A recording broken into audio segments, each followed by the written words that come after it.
I'm not exactly a tech genius, but I knew one thing for sure. If I wanted my small business to crush it, I needed a website that worked like a pro, and I needed it yesterday. Lucky for me, Bluehost made it ridiculously easy. With their AI design tools, building my website was a walk in the park. I could customize, optimize, and monetize everything exactly how I wanted. In just a few minutes, I had a secure site up and running. I couldn't believe how straightforward it was. And getting found online? Bluehost helped me with that too. I perfected my keywords and meta descriptions with their search engine tools. The AI even gave me suggestions to improve my pages. Now I can sit back, relax, and focus on my customers, while my website continues to rank higher and higher on Google. With their 30-day money-back guarantee, I wasn't worried about taking the plunge. And now I'm so glad I did. Head over to Bluehost.com and build something special today. This episode is brought to you by Progressive Insurance. Do you ever think about switching insurance companies to see if you could save some cash? Progressive makes it easy. Just drop in some details about yourself and see if you're eligible to save money when you bundle your home and auto policies. The process only takes minutes, and it could mean hundreds more in your pocket. Visit Progressive.com after this episode to see if you could save. Progressive Casualty Insurance Company and Affiliates. Potential savings will vary. Not available in all states. Going to the gym can be discouraging, especially if you're putting in the work but barely seeing changes. But with Tonal, you can actually see your progress with every workout. Tonal provides the convenience of a full gym and the expertise of a personal trainer anytime at home with one sleek system. Designed to reduce your mental load, Tonal is the ultimate strength training system, helping you focus less on workout planning and more on getting results. No more second-guessing your technique. Tonal gives you real-time coaching cues to dial in your form and help you lift safely and effectively. After a quick assessment, Tonal sets the optimal weight for every move and adjusts in 1 pound increments as you get stronger, so you're always challenged. Tonal lets you choose from a variety of expert-led workouts, from strength to aero hit to yoga and mobility to keep you coming back for more. For a limited time, go to Tonal.com to get $500 off your Tonal purchase, plus a free 4-year warranty. That's Tonal.com for $500 off, plus a free 4-year warranty. Tonal.com. Welcome to Orioles on the Verge. This is Zach Spedden, joined as always by Bob Phelan. Our co-host Nick Stevens is out this week, but we are joined by Jon Meoli of the Baltimore Banner to break down all things Orioles related. We're going to talk about some of their struggles this year, and then now that players are starting to come back off the IL, question whether or not there are reasons for hope despite all the struggles on the field. We'll get to all of that on tonight's show, but first, as we always like to do at the top of every episode, we want to welcome new members of our Patreon community. And for that, I will turn it over to Bob. Yeah, absolutely. We got 2 more patrons this week. We have Questy Laurent, who signed up for AA level for the year up front. Love to see it. Benefits everybody involved. Thank you very much. And Tommy Carr has signed up at the AA level as well. So thank you guys, and I hope you enjoy the content. Always appreciate the support we get from our patrons. And for that, I want to introduce tonight's guest. He is a writer at the Baltimore Banner covering the Orioles. And in addition, he is now the co-host of the Banner Baseball Show alongside Paul Mancano. He is Jon Meoli. John, how are you? I'm well. You guys have been, all these appearances here have been great practice to just ramble on my own podcast. So thank you so much for the platform to practice that. Well, I was about to ask you, you have your own podcast now, but does this still feel like home base? Yes, absolutely. This is more my speed. The cadence of my life is that it's been challenged. Paul's been fantastically accommodating on when we record, and we're doing it early mornings when I say early mornings, we're doing 9:30 on Tuesdays a lot recently. And my brain is not at its finest at that point, but you get me at 9:00 at night on a weeknight and I'm humming. So, this always feels like home. Yeah, I feel like Zach asking you that question is like the Bandits in Chicago. We love you, Chicago. What are you going to say, right? Yeah, absolutely. So he scratched me back in, what city are we in? Well, I do have a question about the Banner Baseball Show, and I asked your colleagues Andy Koska and Danielle Allentuck this question already, and I couldn't quite get an answer on it, which is, why does every episode have the explicit label on it, yet there's never any swearing? Just you wait. That's a fantastic question.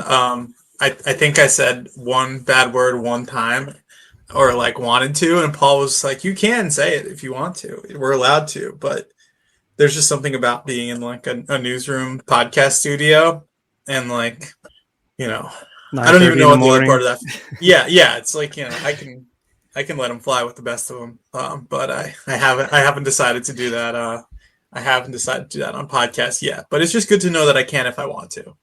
Yeah, options open to you. It's always nice. Yeah. Can I swear today? Of course. All right, great. I'm not going to, but it's good to know. If you need we to. always leave room for that. Sometimes you have to be flexible as ourselves. So as we're talking to you here, the Orioles are 9 games under 500. They did just win 2 out of 3 against the Angels. Zach Eflin made his return on Sunday and reminded us, in case we had forgotten somehow, that Zach Eflin is absolutely needed in this rotation. But as you've watched this team, and I know that there's a lot that is going wrong, but what do you think are the main issues that have been behind their lack of success so far? It's I mean, gosh, there's a lot of them. First of all, I think this team has been very inconsistent, to say the least. And I don't think that there have been circumstances from game to game that have allowed them to be. Either they are in the game and they're, that means they get a good start and it's on them to scratch together a few runs and make it competitive. And typically they do, or they're out of it so early that there's not a real chance for them to come back. Now, for some reason, most of these starts where their starters give up 5 runs in the first 2 innings are against really good lefties who end up carving them up. That is something that has been a huge issue this year. I think that's pretty well documented. So you talk when all those things combine, you have a team that's not consistent, that hasn't been able to string together a ton of good baseball from night to night, and is not healthy. And I think that's a key part of it. It's not a very popular thing to say, but this is not the team that everyone thought was going to be good 2 months ago. This is a team that is basically dealing with all the things that made the 2024 season, and disappointingly, over the course of a full season, they're basically dealing with that in a month. That team was red hot. Everyone remembers that Yankees game where they just wiped the floor with them, and it's people are legitimately thinking this is the best team in baseball, if not, the second best. They were up there. And then all the starting pitching injuries took their toll. It was a really bad pitching staff in July. They made a lot of trades to fix that. And then a bunch of hitters got hurt. This year, they just combined it all into April. A bunch of hitters got hurt. A bunch of pitchers got hurt. And you don't have the flexibility to do the things you want game to game, night to night. You have to give Charlie Morton starts because there's no alternatives. You have to let Cade Povich wear it because he's not performing. You have to keep putting Jorge Mateo in the lineup because there's no one else. These are the types of things that happen when you don't have the options that you wanted to have thought you'd have in January due to injuries. And I think whether this season ends up recovering or not, that's going to be something that this is remembered for. These guys got hurt and it was a problem. It's kind of ironic to me that the entire offseason seemed like the focus was depth, starting pitching depth, outfield depth, and also success against left-handed pitching. You get Tyler O'Neill, Ramon Laureano, Gary Sanchez. That's what these guys are supposed to be good at. And we, our depth has already been more than tested, and we can't hit left-handed pitching. No, it is true. And, I think that was, we can sit here and I thought it was at the time that I thought that there was a concerted effort to do all those things. They could give you the basic, we're just trying to incrementally add wins, and this player is a 1-win player. We add him for $5 million. Sounds great. Whatever. I think that they were also signing the players that, more so on the hitting side, the pitching is going to be, I'm sure we'll talk about that, but they really realistically had one everyday opportunity to give someone. I'm not even sure they viewed it as that, given what they thought about Heston Kjerstad coming into the season and their desire to let him play finally. They realistically had, we'll call it 4/5 of an everyday role to give someone in free agency, and they gave it to Tyler O'Neill. And I don't think that was necessarily bad. He has been hurt. And he was good before he started being hurt. I think it was fair to say he was probably their best hitter in the first week of the season. But you're not going to get players who are much better than the ones they signed by dangling the small half of a platoon in front of them for 1 year. Those players will sign to be everyday players somewhere else. And if you tell someone that, yeah, we have left-handed hitting corner outfielders on both sides and an all-star center fielder, but you're definitely going to get your 400 plate appearances. Don't you worry. Like, they're not going to believe you. And that's how you end up signing the players that they did. That said, these are players who need to perform well at the one thing that they're asked to do, and they're not. But it's also challenging when they're being asked to play like every day. Absolutely. And do you think, well, it's also funny that we won on Sunday for the first time all season, and it was against the left-handed pitcher. So maybe that's a sign that things are turning around. But if you think if Elias and company could have a redo on the offseason and they had the crystal ball of like what has happened so far to this point, you think they do anything differently? Not sign Charlie Morton. Well, yeah, that's true. No, I honestly, like, we can have like the uncomfortable conversation, like as people who would have been of a certain opinion about Grayson Rodriguez, about like the veracity of thinking he was going to make 30 starts this year. I think we all want to, and I think this is the year that now it turns into like, great if it happens. If not, let's have a pretty good plan B. But you're not going to be sitting there in the winter after you are pretty convinced he's fully recovered and everything's good, that you're not going to sit there thinking that you're not going to have him for a majority of the season. So maybe you don't count on that, but it's tough. There's no way to say like you don't do anything differently. I think they wanted to do things differently. Yeah. We're not flying flags to say like we offered Corbin Burns like highest annual salary. There's not t-shirts in the Fanatic store to say that. Like, that's not how this works. But I think they are very adherent to like their value structure, and like they're very willing to pay guys what they think they're worth for the years that they think they're worth that. And that's not going to get you when you're in a place. I'm not talking about small market. I'm talking about an actual place that like people don't want to come pitch. It's really challenging to do better than they did. That said, they signed Charlie Morton and it hasn't worked out. Like, that's probably the thing that they would do. Like, if you could have had one other pitcher who's not in Charlie Morton's spot, who's not having the season he's had, that would probably be the thing that would change. Yes. That's totally fair. And that's not to say that anything bad about him as a person. It's just, it's not been going well on the mound, as everyone with eyes can tell. I guess as I watch this team early on, that's kind of where my mind is going, is what would have been different, because, we now know what they offered Corbin Burns. I don't think that, like you said, they were going to go any higher years-wise to keep him here. The Dodgers jumped the market on Blake Snell.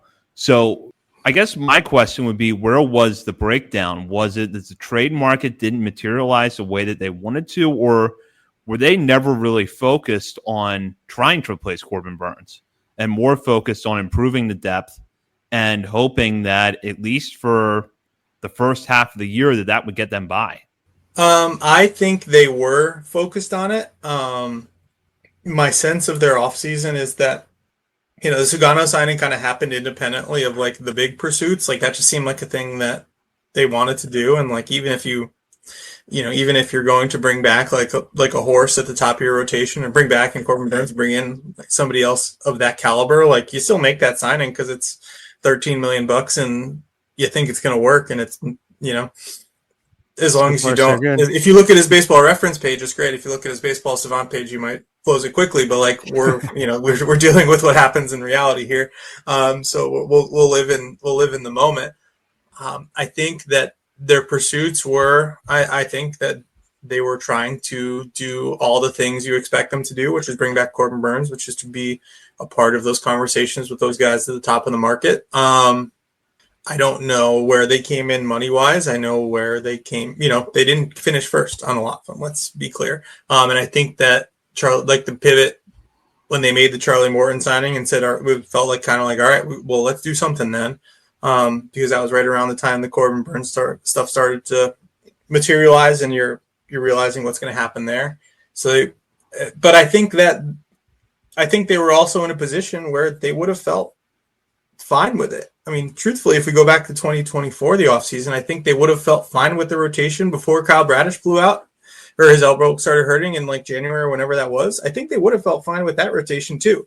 coming out of the 2023 season, and they made that move anyways. I think given that they had, the guys who, Zach Eflin, like we talked about, Grayson Rodriguez expected to be healthy, Dean Kramer, solidly in the back end of your rotation when it's not April. Cade Povich finished the season well. Albert Suarez was good. They have a lot of options. They have a lot of Tugano. You have a lot of ways to get through the season in your rotation.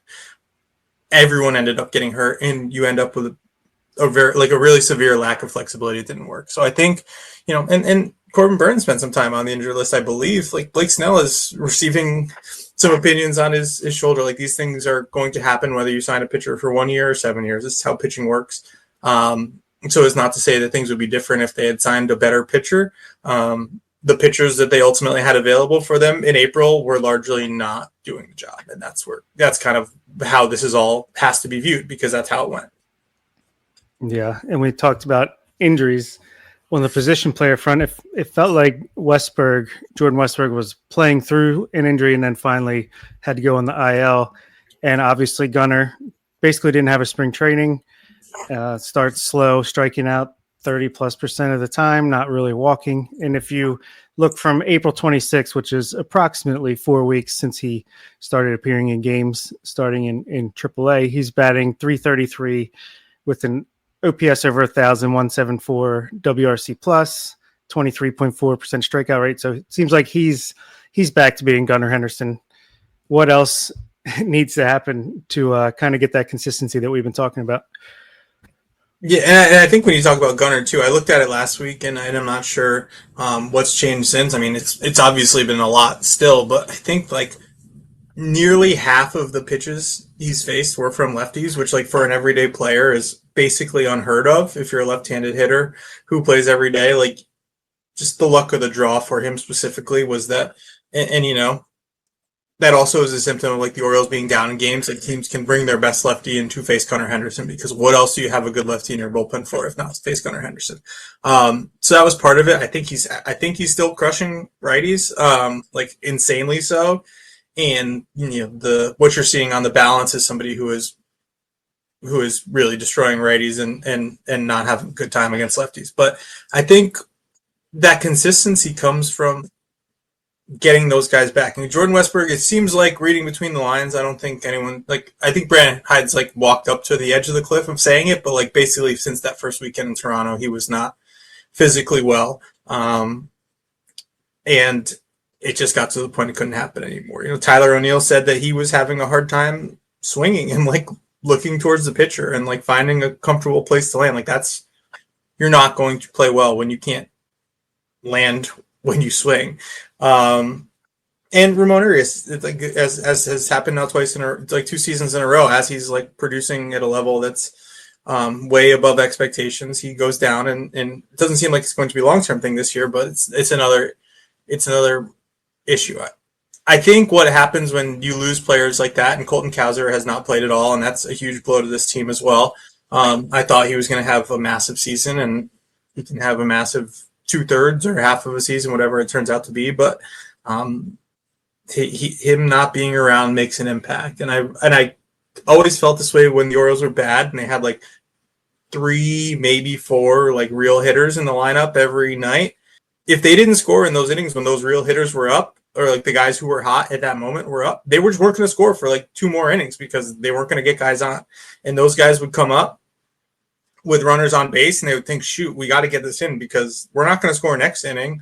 Like, they might not get on base for us again the inning after that. Like, we have to score now. And if those guys got on, the people behind them were like, shoot, they're on base. We better score because, like, those are the good guys. And, like, it feels like that's been happening to the Orioles for a while now. There's a lot of pressure on the guys that are there to come through in these spots. There's no other reason. Sure, we could talk about approach. Sure, we could talk about, how they train and stuff. Like, there doesn't feel like any other reason why this team doesn't produce in those spots offensively other than, like, pressure and feeling the moment. And they didn't feel that in 2023 when the vibes were really good and everyone was mostly healthy and, like, this team was clicking. And it feels to me the only thing that's changed is the is the not the vibes around them, but like that there's not as many people who can shoulder that load. If you can count on the person behind you to get you in, you can take a relax at bat. And if you can't, you cannot. We need Adam Frazier back, is what you're saying. They need I've I think I joke about this too much, but like whenever I talk to anyone about like what they need, some like 35-year-old to like yell at everybody and tell them to get a hit when there's somebody on second. Like I don't know. They need somebody who's able to just do that though. Like, that is a real thing. And there's nothing to say that these guys can't do it. I think that this has been going on for long enough that it's a thing. Like it's a thing, and there's not. The only solution is just to like start getting hits, and they can't seem to do that for more than like one night at a time. When you think about businesses that are selling through the roof, like aloe or skins, sure, you think about a great product, a cool brand, and brilliant marketing. But an often overlooked secret is actually the businesses behind the business, making selling and for shoppers, buying simple. For millions of businesses, that business is Shopify. Nobody does selling better than Shopify. With Shop Pay, that boosts conversions up to 50%, meaning way less carts are going abandoned and way more sales happening. So if you're into growing your business, your commerce platform better be ready to sell whatever your customers are scrolling or strolling on the web, in your store, in their feed, and everywhere in between. Businesses that sell more, sell on Shopify. Upgrade your business and get the same checkout Skins uses. Sign up for your $1 per month trial period at shopify.com/Westwood1, all lowercase. Go to shopify.com/Westwood1 to upgrade your selling today. Shopify.com/Westwood1. I think it's a good segue here to talk about Adley Rutschman. And you had told us right before we hopped on that you and Paul Mancano are going to be talking about Adley this week on the Banner Baseball Show. Adley has not been good over the first month or so of this season, but it doesn't feel like his struggles are the same reasons that he struggled in the second half of last year. So what do you think is going on with him? Gosh, I don't know. I mean, last year, it seemed like he just stopped hitting the ball hard, period. After like the end of June. And that had a lot to do with what was going on. It seemed like there was like a little bit of a deterioration, like the quality of his at-bats and stuff like that last year as he was kind of figuring that out in the second half. But it was really a matter of like hitting the ball hard. Now he's like, you look at what he swings at and when he swings and like how he hits the ball, and it just should be better than that. And it's not that he's not hitting the ball hard anymore. He's not hitting it as hard as he was in the past. I don't think I'm trying to pull it up as I talk, but I don't think we're talking about like a huge regression in that sense. It's just the results are not there at all. It's very, very bizarre. It's bizarre to say the least. I don't know that we have a good answer. I'm not doing a good job of teasing my own podcast as we're talking about this, but it feels like something intangible. I don't know. And I think his expected stats are better than the actual ones. I think that's something that matters at this early stage in the season. We're only a quarter of the way through, but 219 BABIP. Yeah. Like you're not going to have that happen forever. And if you don't strike out a ton and you're not whiffing a lot and you're putting the ball in play at good angles, like, yes, do you need to hit the ball hard at good angles? Yes. Is he hitting the ball softly at good angles? Like, no, he's somewhere in between that.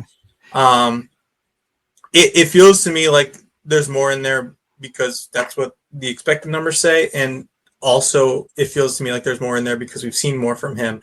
And there's no real reason that it's apparent to some, like anyone sitting in front of a computer screen like us, why this is happening. And I think that's one of the more challenging parts of this season, because when this team is good, it's because he's good. And that might actually just be the answer, that like there's just a symbiosis there that is like not something we're ever going to find out. Yeah. Yes. As that comment says, he's hitting the ball hard. But it's not like actual like hard contact. It just feels like it is. I don't know. I'm looking at this wrong. I don't know. But yeah, it does seem like as Adley Rutschman goes, so does the Orioles offense. And Gunner's hitting no matter what. Jackson Holiday, that's a positive for this year so far. He's coming around still. Yes. People forget he's only 21 years old still, but he's coming around to be the the prospect we thought he was, the player we thought he was. But yeah, it just seems like as Adley goes, so does the team. Yeah, and that's truly like that might be the answer. That just might be the answer. Like when I remember when he was drafted. I've told this story, I'm sure, to you guys a million times. Said it a bunch of times that like, and it was hard in the moment, like writing like this guy. Here's this guy the Orioles was drafted story, because like all anybody says is how great he is. Like what a great teammate, what a great winner. Blah. All he cares about is winning. He's happy when his teammates do well. And you try to find stories to back that up, but so it's not just you saying all those platitudes. But like, what if we're sitting here 5-6 years later and that's actually true? Where like when there are people having success around Adley Rutschman, when the pitching staff is going well, when the guy in front of him is getting hits and the guy behind him is getting hits and all his friends are healthy and everything's going well, like that is when you get the best Adley Rutschman. And what if it's when those things aren't happening, it's hard for him to get out of like the morass around him. That could just be what we're dealing with. And like, that's not a conversation I've ever had with him. God knows I will try at some point, but I can't imagine he will have a good time having that conversation with me. But that could just be it. That could literally be it. And like, that would be a challenging circumstance for the Orioles because you can't control a lot of the things that have gone wrong in the last year. And when your best player is rising and falling with those tides, that's not a fun place to be in. Well, He's there the does seem to be ultimate a empath. difference. Oh, go ahead, Bob. I was just going to say he's the ultimate empath. Yeah. There does seem to be a difference in Adley body language-wise when Felix Bautista is on the mound. That's just something anecdotally I have noticed this year, is when Felix Bautista is in the game, I feel like I'm watching 2023 Adley again. Yeah, no, and that's and that's honestly made me think of it, like watching the end of those games, because like that is what that guy wants to do. He wants to win. I'm sure that if he could pick all the things to happen in his baseball career and his life, that he would have like an 880 OPS and the Orioles would win 100 games in the World Series every year. But if you made him pick one of the two, I think he would pick the second one. And that only happens when you win every night and you see Adley Rutschman experience the Orioles wins in a way that are uncommon. Even the little stuff of like, he does it whether it's a good inning or not, but like, and it's not even a thing we talk about. God knows it was silly when we did talk about it, but like him going and like dapping up the pitcher every inning, like he wants to see everyone around him doing well. And when that's not happening, I think it has an impact on him in a way that it does not a lot of other players. I guess one thing that has not gone great as well this season, another thing, Heston Kjerstad getting some run here and has 30 some strikeouts to only 2 walks. Bat speed, I think, is down a little bit. What do you think's going on with Heston so far? It feels challenging. It feels challenging to put a good spin on what's happening, other than, and I can't, again, I'm quoting things that I looked up a week ago and they might not be true, but like at the stage of Heston Kjerstad's career that Kyle Stowers had like a 550 OPS, and like now all of a sudden you get a little bit of run and you get to play every day and you get to learn the lessons or take the lessons that you learned when you were up and down and moving all around, and all of a sudden it clicks and you start hitting. That said, Heston Kjerstad was not showing up incredibly highly in like the swing decision scores that the Orioles players in the minors would get every night after games. He is somebody who made a lot of contact and hit the ball hard, but was not focused on driving balls in that meatball zone over the heart of the plate that they try to get guys to really focus on and like be right there, like hit the medicine balls they're hitting the medicine ball and BP, those types of things that they train them to swing at. He has always been somebody that swung a ton and made a lot of contact and hit the ball hard. I asked, as he was coming up through AAA, I asked him, I asked coaches, I asked people on player development staff, like, this is not what you guys are into. Is this going to work? And everyone people on, player development people told me this, like you can read the stories, it's on the record, that Heston's plan, like understanding of how pitchers were going to pitch to him and his plan were good enough that if he was going to look for, if he was going to look for a fastball up and away and try to like turn on a ball down and in at the same time, he had the physical capabilities and like the mental skills to do that. And they were good with that because it was working. That is a really hard thing to do in the big leagues. Pitchers first of all, pitchers know that if you're going to chase, then they don't have to come in the strike zone. He has demonstrated to them that they will do that. And he's not going to take his walks. He's going to swing. So you just have to be around the zone. And it's not like, it doesn't appear to me as somebody who's just watching the games that he is like boxing out, like, okay, I'm looking for this pitch in this count. It looks like he's looking for the ball around the zone and he's going to swing at it. And that is something that you can manipulate as a big league pitcher to somebody with 250 big league plate appearances. Like that's often a battle that the pitcher in that, 250 exactly. Look at me. That's often a battle that the pitcher is going to win in that situation. And that's what's happening. He is fortunate that Colton Cowser is out. Quite frankly, he was fortunate Tyler O'Neill was out too. I don't think we're going to see a world where like Ramon Laureano starting against righties over Heston Kjerstad anytime soon. This is, it's not ideal that this is happening, but the Orioles are in a position to let him figure this out for a few more weeks. And if it's not working, when guys start coming back and, maybe this team's playing a little better, maybe those margins are fine enough where you say, sorry, like we can't have this happening every day. Then maybe you have a conversation with it. But right now, that's kind of what I'm seeing. And some of those, not red flags, but like some of those issues that I wondered whether they would crop up in the big leagues have started to crop up. Yeah. My dime store psychology background, non-existent psychology background says he looks like a guy that's like trying to make up for his struggles all in one at bat. It's like, pressing a little bit. And after our conversation with Keegan Gillis last week, he talked a lot about, strike to ball, strike coming out of the hand, ends up a ball. Seems like he's swinging at a lot of those that it's like, looks like it's going to be in the zone, drops just underneath of it. And he's just swinging away. Yeah. Yeah. And that is, that is going to happen when you are somebody that swings a lot. And there are guys who figure out ways to make it work. Ryan Mountcastle was kind of the same way coming up. Like, they didn't really do swing decisions in 2016 and 17 and 18. There was a lot of things that happened differently back then, but he was always somebody like, and I should use Austin Hayes as an example. Austin Hayes could get the ball, like he can get the bat to his ball no matter where. And it was a matter of harnessing that and be like, okay, just because you can't hit this, there are guys now that do it. Samuel Basallo is in the same boat. Like they're trying to get him to not swing at everything because, just because you can hit it doesn't mean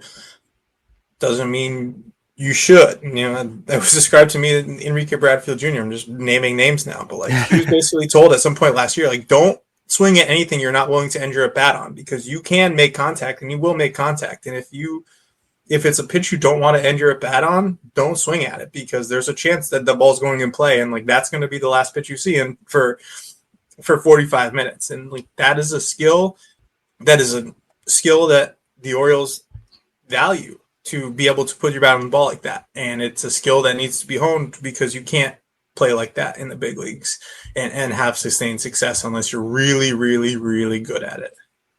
Is there a point where they send Heston back down to AAA to try to get right, not permanent, but just try to get right and give Dylan Beavers a taste of the majors? Because he's off to a pretty good start. He is off to a good start, and he can do a lot of things. I think it might be early for that just because we've seen there is a point where they are willing to let somebody like play once or twice a week and be on the bench, and I think that would be the role that he would play. Especially like when Colton Cowser's back, you can pretty much line it up across Cowser, Mullins, and O'Neill and kind of call it a day. And maybe you want Ryan O'Hearn out there if Ryan Mountcastle seems like he's picking it up a little bit. Maybe you want to keep both of them in the lineup still. I don't know. I hope that even if it's, I don't want to say warranted, even if things don't improve, if there is a day that Heston Kjerstad get sent down, I hope that I'm on vacation and not working and not anywhere near my phone because I don't want to see any of those reactions. Yeah, seriously. When you think about businesses that are selling through the roof, like aloe or skins, sure, you think about a great product, a cool brand, and brilliant marketing. But an often overlooked secret is actually the businesses behind the business, making selling and for shoppers, buying simple. For millions of businesses, that business is Shopify. Nobody does selling better than Shopify. With Shop Pay, that boosts conversions up to 50%, meaning way less carts are going abandoned and way more sales happening. So if you're into growing your business, your commerce platform better be ready to sell whatever your customers are scrolling or strolling on the web, in your store, in their feed, and everywhere in between. Businesses that sell more, sell on Shopify. Upgrade your business and get the same checkout Skins uses. Sign up for your $1 per month trial period at shopify.com/Westwood1, all lowercase. Go to shopify.com/Westwood1 to upgrade your selling today. Shopify.com/Westwood1. So before we go to the next part of this discussion, and really the last part of this discussion is whether or not there's any hope. You were around for 2018. You covered that team. And I think for a lot of fans who are looking at the doomsday scenario, this season reminds them of 2018. What do you see? Is it at all similar, or is it a 180 in the sense of where the organization actually stands compared to where it was in 2018? Gosh, oh man. I think, it feels different. I was going to write this at some point, but I was like, hopefully we don't get to that point where it's still the thing I can write. What was funny though is what I realized, I should probably just stop dismissing it out of hand, is I have distinct memories of the Orioles getting swept in Detroit in April of that year, and I was and it kept being oh, they're playing this bad team, here they go, and then they get swept, and it's oh, maybe they're the bad team. I don't think that's what's happening here. That team was a little unhealthy. I feel only a little though. I think they were just not that good. And it kind of snowballed, and it also was very clearly the end of the line. I don't think that's what's happening here. I don't feel it doesn't, and that also felt really bad, in the moment, that was kind of just a disaster. This feels bad, most of the time because they're losing, but not because they're bad. And I think there's a difference. And I, even as I'm saying that, one of the things that I've had to do in the last month is as I'm trying to figure out how to write about this and talk about this, is that I might think what I think, and I might have opinions that are right or wrong, but I have them for a reason, and those are my opinions. But everyone has eyes. Everyone has eyes. Everyone who cares can see, or however they absorb the games. They know what's going on. They realize what they're watching or what they're experiencing, and it's not good. And that's not, you can't just dismiss it out of hand. This is a team that's 9 games under 500 quarter of the way through the season. That's bad. But I would say that it's not at that level because there was a finality to it that I think contributed to it, because you knew what was going to happen real quick in that season. Yeah, I think I remember my favorite part of that season was, okay, it's finally near the trade deadline. Let's see what we can get for these guys. And I don't feel that way this year. Yeah, so they won on opening day that year, though. It was Adam Jones walk-off home run, I think. They pitched really well, and then there was an off day, and we had to go to a wedding. One of my now wife's best friend was we were driving somewhere, but one of my wife's best friends had a wedding the first week in October that year. And we're driving up to wherever we're going that weekend after opening day. I was I don't think it's going to happen, but they played pretty well. I just want to put it on your radar. That wedding would be during the playoffs. And I'm not sure what, I'm going to try to come, but it just might be complicated. And we had that discussion, and then I don't think they won again for a week and a half. So, so they just kept losing. And it's all right, I guess we're okay. Yeah. I don't think we had to have that conversation again. Let's say that. Yeah. That's funny. So is there any reason for hope? We're starting to see some players coming off the IL. Tyler O'Neill is back. Zach Eflin is back. You should, in theory, have Jordan Westberg and Colton Cowser back within a few weeks. I guess because, John, you've talked about this a lot on the podcast. You've written about it. You've talked about the Orioles treading water. are they still at the point where they could tread water and hope that once players are healthy, they can turn things around? Or is it starting to get too far into the point where, if you're 9 games under 500 in mid-May, there's only so much coming back that you can actually do? Yeah, I mean, I think getting swept in Minnesota was really detrimental to the treading water hope. That was just rough for a lot of reasons. This is a huge hole that they're in. Like, let's not kid ourselves. We're basically a quarter of the way through the season. I've stopped doing the math on like what their winning percentage would have to be to get to like 87, 88 wins. I'm not gonna. I could barely do math as it is. I'm not gonna talk and try to do math while I'm doing it. But like, if you want to break the season up into thirds, they basically have to be 5 or 6 games over 500. Or sorry, break the season up into quarters. They have to be 5 games over 500 every quarter of the season, like every 40 game chunk going forward. That's, gosh, I said I wasn't going to do math. Yeah, I don't really know what the math would be. That's doable. That's very doable. But you need so much to go right for that to happen.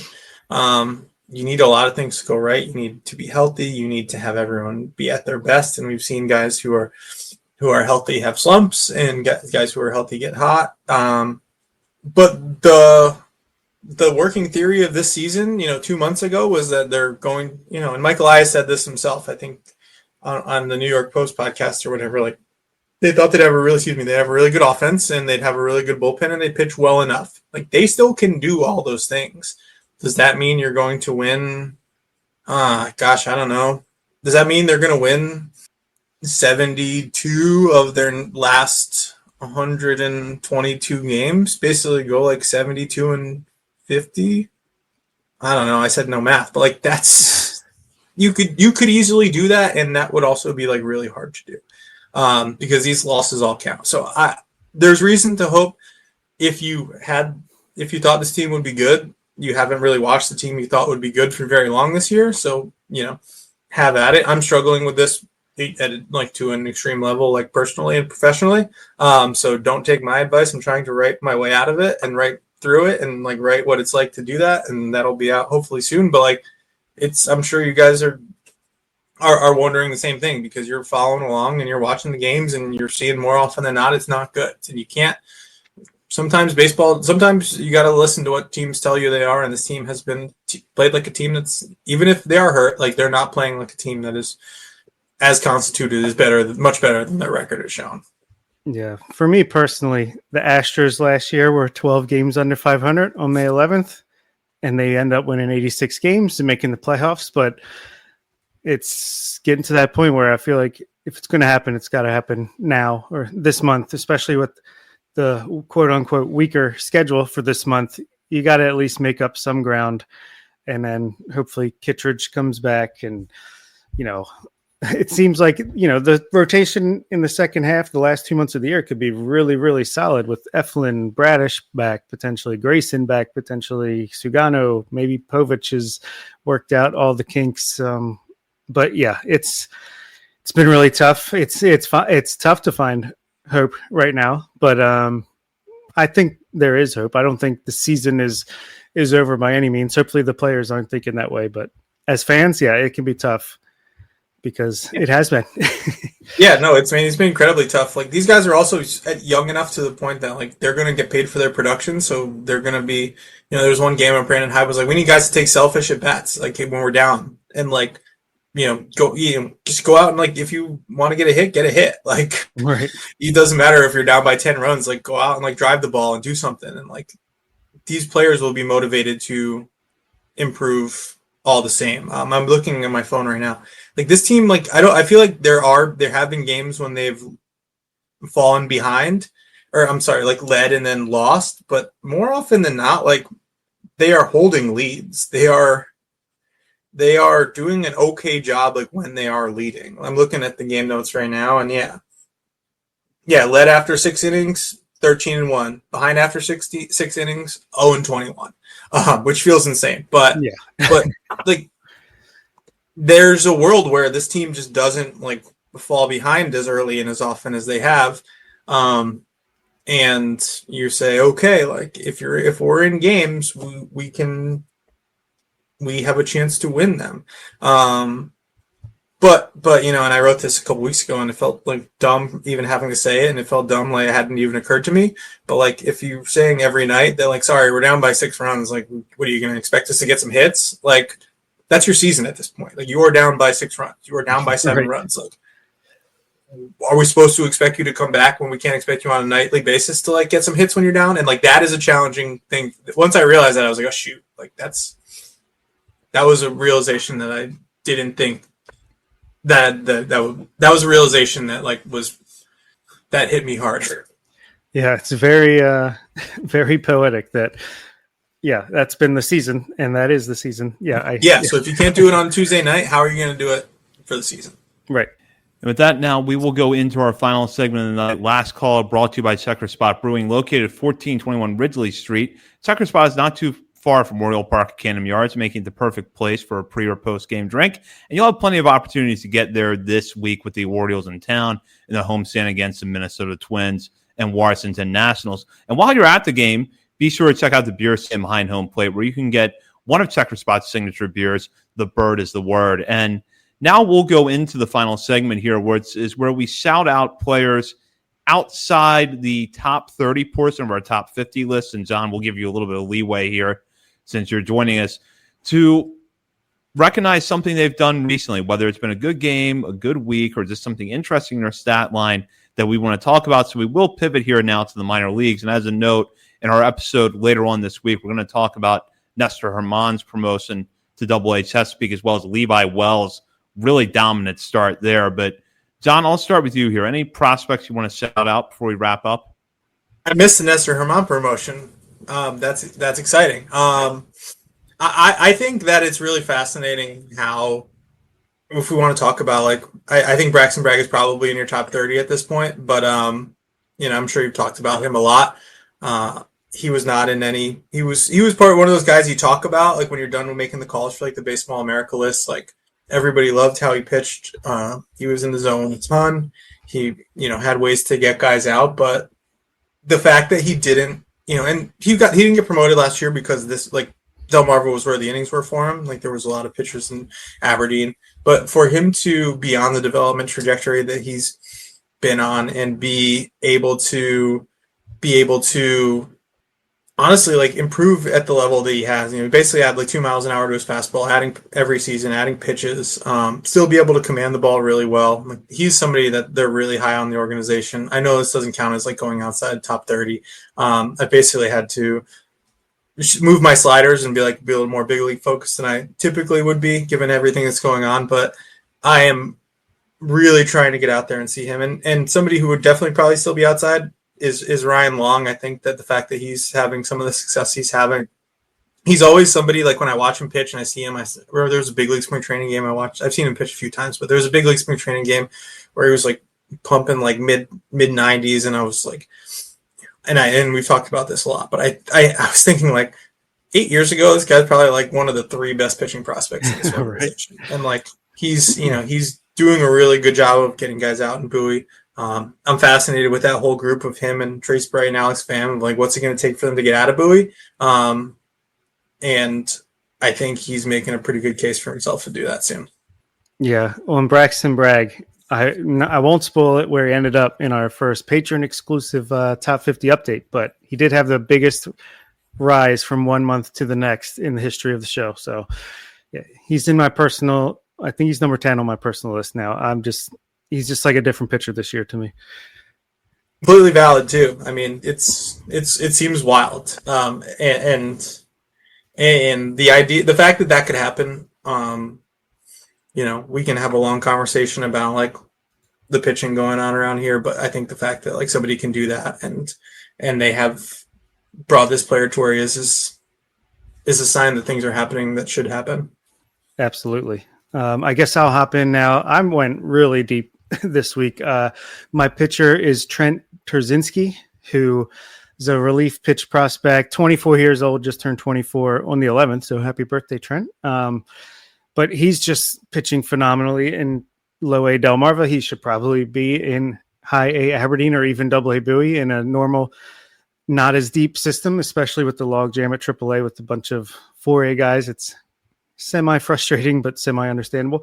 Terzinski, though, he's striking out 39.6% of batters this season, 14.6 per nine, has a 1.54 ERA, 2.24 FIP, and batters are only hitting 171 against him, and that's with a 318 BABIP. So that's incredibly impressive. So would like to see him advance as the season goes on and see if that continues to play out in the upper levels. And then on the hitting side, I'm going with TT Bowens, who is constantly getting shouted out on this list over the past several years. He's 26 years old, soon to be 27, probably more of a organizational depth than anything.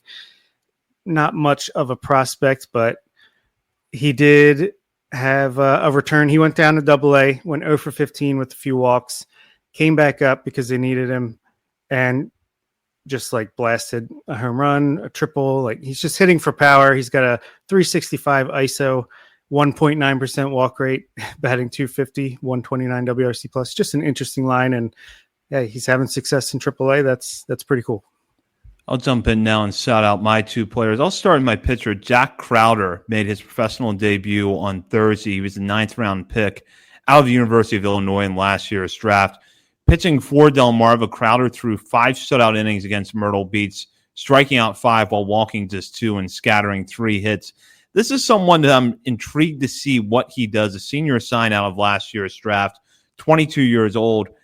Getting a little bit of a late start to this season, not too late, but about a month behind. So we'll see. But the fact that he managed to go 5 innings in his first start, doing so in just 75 pitches is very encouraging. So I'll be curious to see what he does the rest of the way. And then for my hitter, and Yudis Mordan, who has gotten off to a little bit of a slow start this year, hit safely in 4 out of 5 games that he appeared in last week's series for Aberdeen at Jersey Shore. When you look at Mordan's numbers to start this season out, you see a similar story we've seen play out with a lot of hitters at Aberdeen to this point in the year.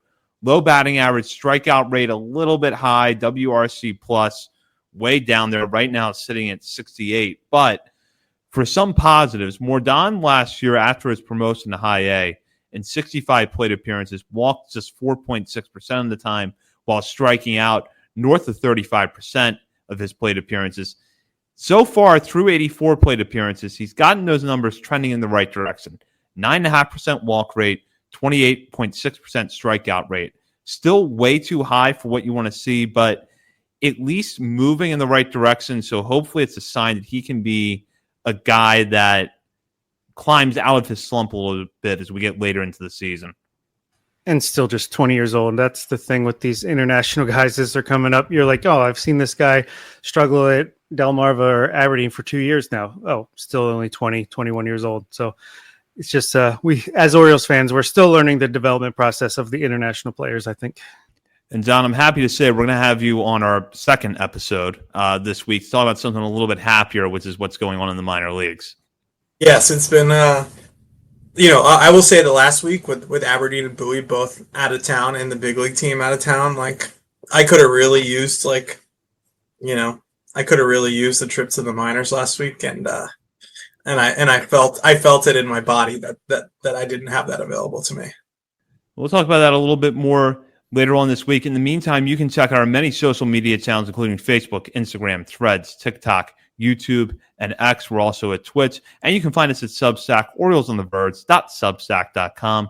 And while you're browsing around the internet, be sure to head over to our Patreon community and sign up to become a member today at the $3, $5, or $10 levels. You'll have access to our monthly updates to our top 50 prospects list, as well as bonus weekly coverage from Bob, Nick, and myself. For Bob Phelan and Nick Stevens and Zach Spedden, you've been listening to Orioles on the Verge, part of the Believe Podcast Network.